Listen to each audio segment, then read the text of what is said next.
Well, okay, this is the highlight. I'm with the Moccasin Creek Minutemen out of Zebulon, North Carolina. I let David talk me into this. What was it, David? A couple of months ago we started.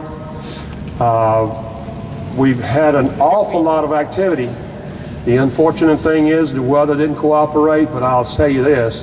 Everybody that has stood out here and is now, I am so proud of you. You know, it's easy to be a fair weather patriot, but it makes it a little bit difficult to stand out here when the crowd is not by any means what you would hope and prayed for. But I'll tell you, this is still great. You know, you guys are really the true patriots.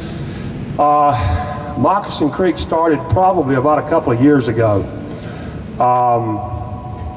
No different than you. There were 4 or 5 people sitting around a table and we were scared to death. Most of us are veterans.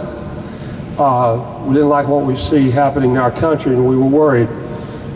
I've done it all my life. I'm only 64 years old, but I've normally voted and went home and went to bed. But we got tired of that. So what we did is, at first there were 4 or 5, and then there was 10, then there was 20, then there was 50, then there was 100. We have had, and I don't know if you know much about Zebulon, it's only 5,500 people, but we've had as many as 112 people at the meeting. And all it says is these people care about their country and they're worried about what's happening. You know, I've never done this. I don't stand before people and make speeches and we don't talk. But I will tell you one thing that we are proud of. There's a gentleman, I believe they call him Bob Etheridge. Now, Bob will not say to the Moccasin Minutemen, "Who are you?" because he knows. We have followed that sucker from one end to the other. I do not respect him only because I don't think he represented the people. And so we followed him. When he would get close to Zebulon, we would put our flags out and we would drop what we were doing and we would go tell him how much we thought of him. You know, Renee's like, I guess, my daughter.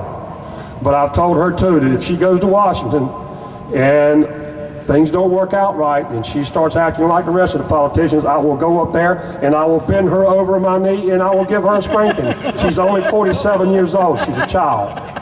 But I think she's going to do a good job for us. Somebody did suggest to me, though, that maybe we need to quit running so much after Congress in Washington, D.C. and devote a little something to the local and state side. And that's what we're going to start doing.